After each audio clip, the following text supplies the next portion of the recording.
Bonjour à tous, bienvenue sur ma chaîne de Scrap Patty 08. Alors suite à ma petite vidéo, je vous remettrai le lien d'ailleurs dans le descriptif, ma petite vidéo pas à pas tutoriel pour réaliser des superpositions de tampons, je ne sais pas si vous vous souvenez, pour faire ça ou ça. Éventuellement j'ai une autre modèle ici. Voilà, j'ai fait une petite vidéo pour montrer comment on peut superposer des tampons. Ça m'a donné l'idée, c'est surtout cette accumulation de fleurs. Je ne sais pas si ça vous fait penser à quelqu'un en particulier, mais moi, ça me fait penser à Frida Kahlo.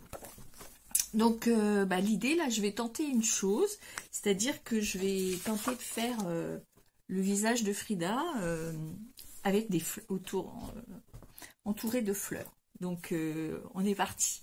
Ça vous permettra de vous inspirer et puis éventuellement de revoir la technique. Alors, on y va sur mes mains.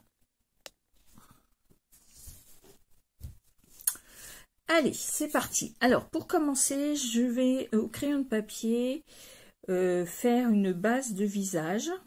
Très simple, hein, c'est juste pour m'orienter les tampons. Alors, rappelez-vous, pour celles qui ont vu la vidéo, donc en fait, j'utilise voilà, un rouleau de post-it. Vous voyez, ça déroule du post-it qui est intégralement collé derrière, ce qui me permet de réaliser des éléments cache comme celui-ci, vous voyez, qui va sur ce tampon-là. Je vais vous remontrer, hein, d'ailleurs, j'en referai peut-être une ou deux. Et ça permet en fait de faire le travail de tampon et de cache. Hein. Donc, c'est parti. Donc je vais mettre une fleur suffisamment conséquente sur le devant, qui va d'abord être la première fleur, et ensuite on va travailler autour pour réaliser le reste. Alors, j'avais envie d'une fleur quand même suffisamment conséquente. Je vais prendre celle-ci. Et puis après, je travaillerai avec les autres. Donc, ça va me permettre de vous montrer de quelle manière, quoique celle-ci est vraiment très grosse. Bon, on verra. Il va vraiment falloir travailler autour les toutes petites. Donc, l'idée, on prend son tampon, on le positionne. On utilise, donc là, en l'occurrence, moi, j'utilise la Versafine noire, classique, l'ancien modèle. On tamponne sa fleur avec en s'aidant du positionneur de tampon, voilà. Et ensuite, pardon, j'avais oublié mon ciseau pince.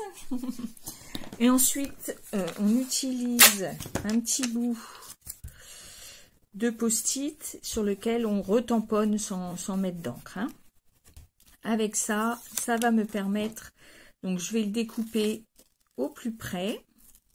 Donc avec le ciseau pince, voilà, c'est le ciseau de précision, c'est indispensable pour détourer des tamponnages. Hein. Ça, c'est l'outil, ça fait partie du matériel de base à avoir, surtout si on veut utiliser ces tampons de multiples façons sans rester toujours dans le même...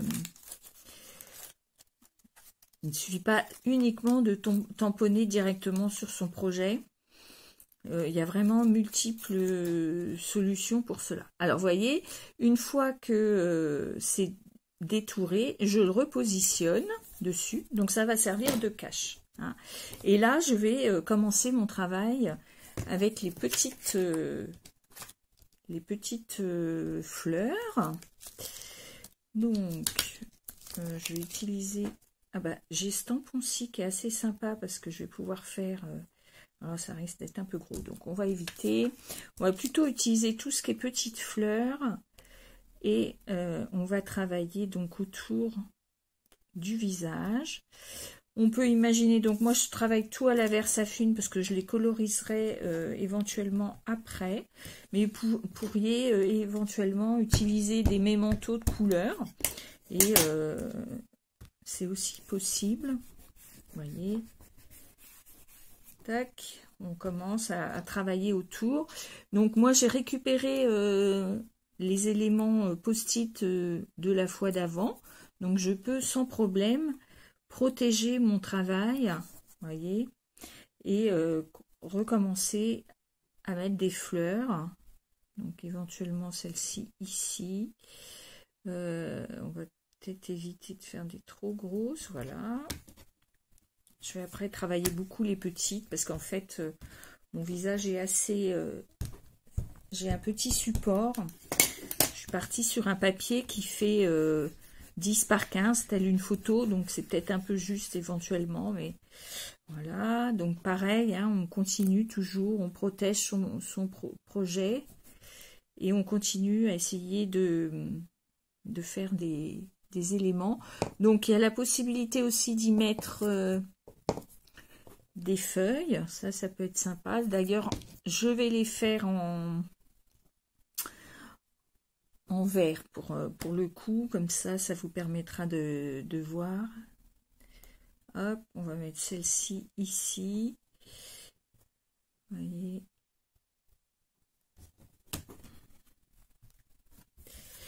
Donc je nettoie pas entre les deux, hein, peu importe, parce que ça positionne vraiment.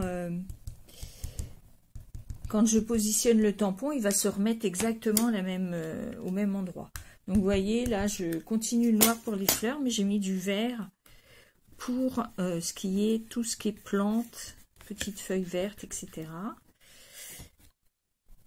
Voilà, on va peut-être voir un petit peu comment est le projet. Vous voyez, on commence à voir un petit peu le début. Donc ça permet un peu aussi d'équilibrer ce qu'on va y mettre. Là, il va falloir éventuellement une autre fleur. Donc je vais la mettre de suite. Vous voyez. Donc je réutilise hein, mes éléments découpés pour faire la superposition. Hein. Donc on va refaire un petit peu de feuilles. On va profiter un petit peu d'en mettre. Là, il faudrait que je protège Voilà, hop. Comme ça, je protège ma fleur. Celle-ci, je vais la mettre là. Et puis, une autre fleur verte. Peut-être...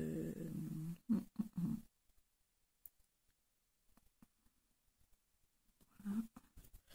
On avance hein, doucement dans son projet. Et c'est parti. Alors pareil, on refait du vert sur tout ce qui est feuilles. Et du noir sur la partie plante. Voilà. Et on progresse comme ça et on remplit. Donc pareil, hein, on regarde un peu, voir si ça nous convient ou s'il manque encore quelques éléments, éventuellement. Est-ce qu'il ne faudrait pas que ça descende un petit peu voyez. On pourrait imaginer rééquilibrer un petit peu. Là, je vais refaire peut-être une grosse fleur qui sera encore derrière. Parce qu'il faut imaginer en fait que vous avez... il faut toujours... Il y a un petit peu de temps pour retrouver comment ça se positionne. Mais il faut effectivement imaginer... Donc là, on a une première... ce sera le premier plan, le second plan. Et puis là, si on en met une grosse, par exemple, je vais vous montrer... Vous allez avoir le troisième plan, en fait. Hein.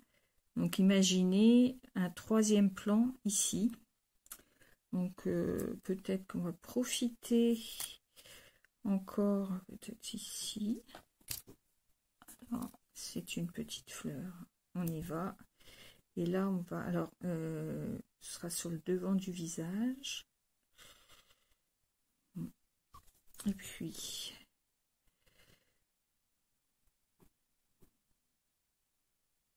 peut-être mettre une...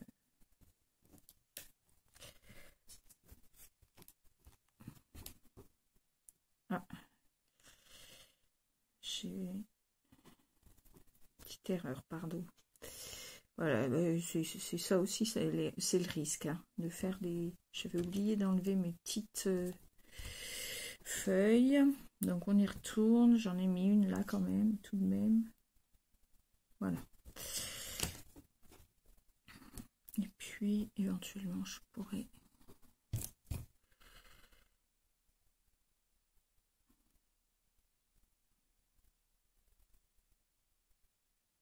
Voilà. Tac. Donc, comme tout à l'heure, hein, un peu de vert. Et encore, c'est pas très visible, hein, mais n'hésitez pas, vous pouvez opter pour tout de suite de la couleur.